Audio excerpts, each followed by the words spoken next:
Hmthu 37. Liam has been talking to Elle behind closed doors for the past 30 minutes now. Each second it ticks is making me more nervous because I know it's closer to my child getting harmed.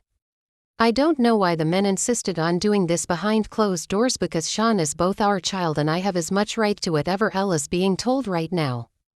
After what seems like forever, the door finally opens. Elle is still wearing his unshakable face whilst Liam looks like some years have been added to his life. "We end here, ma'am. This is beyond us and we would suggest you talk as a couple and see the way forward," he says. I look from Elle to Liam. Honestly, my hopes were starting to come back because of the way this whole thing was being handled, but then to be told that they are leaving. I look on in shock as they pack their things and leave. When it's just Liam and I can sense the tension in the room. What is going on? I ask. I need to travel. I need to go and get Sean back. I look at him wondering what in God's name he is talking about. "So you know where our child is?" He comes to where I am standing and makes me face him. "Do you know how much I love you?" "Bullshit," I say, and that takes him aback. "Babe." "No, Liam, I know you are hiding things from me. Sean is my son as much as he is yours, so I demand that you start talking because you won't like the end of this," I say, moving away from him. He comes close and tries to hold my hands, but I push him away. "Babe, I need you to trust me." I shake my head. "Not when my child is involved. Those men that could have helped us find our son have left. They mentioned it's someone from your past that is doing this to us, so I would like to know what is happening." He moves to the nearest couch and sits down. "Liam, you really need to be honest with me. It's unfair that you know what's happening and yet you decide to keep the truth from me," I say, tears betraying me. "It wasn't supposed to be like this," he says, a lone tear falling. "What are you talking about?" I ask, more tears falling. "Lorna." He pauses, a stream of tears falling. "Your sister." He chuckles, wiping the tears with the back of his hand. "Our parents were so focused on the family business that none of them ever paid us any attention. We were not allowed to have friends of a lower class and we were homeschooled all our lives." He pauses again. "We just had each other. That's normal, you are siblings, not so." He laughs, more tears falling. "I don't exactly remember how it started. We had just hit puberty and our emotions were flying over the roof. We had no one to experiment with except ourselves, and what started innocently turned into a deep, dark sexual romance that we both couldn't get away from." My eyes pop like they are about to come out of their socket. "By the time I was 17, I knew her body like it was mine. We could get to the furthest cloud and back, and that was all that mattered. Everything was okay until she missed her period. Our parents threatened to kill her if she didn't tell them who was responsible, and that is when the truth was revealed."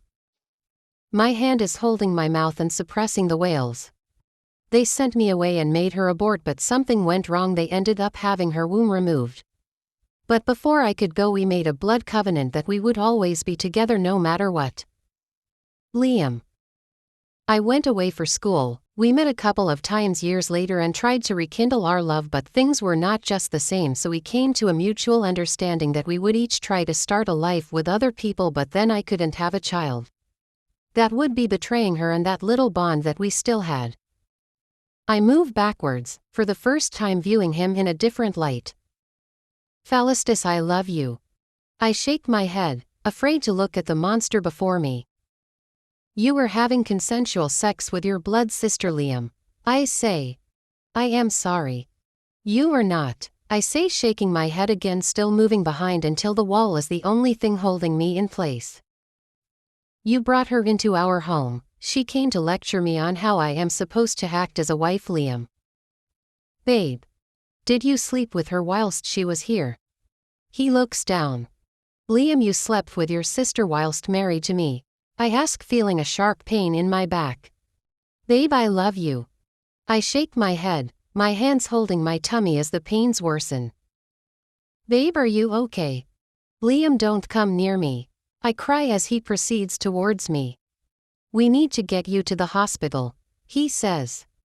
I look at where I am standing and see the blood. I can feel my baby being killed with every ache and coming out clot for clot.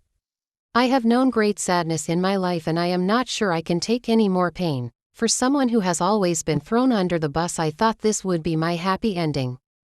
I was sure it was all over, but sometimes life doesn't work that way. Sometimes a small population of us will suffer through it all and we will be recognized by our scars. Pain has known me by name, pain has lived in me and for me. I have spoken its language and made love to it on most nights. It has left me bruised and high and alone to pick up the broken pieces. If you gave me a dose of happiness, I would be there waiting for when pain, my forever companion, would be coming to take me to bed. Some people pick themselves up and make a story out of themselves, with their hearts in their hands and bruises on their back. They smile through the heartaches and believe in a better tomorrow, but some of us reach a point when we have had enough, when we would rather be a memory and float away in a realm less painful. With Sean's face in my mind, I close my eyes as the last of the clots come out. As I give birth to death, as death embraces me, it is finished. Quenches girl Winnie woman Boeing medium dark skin tone.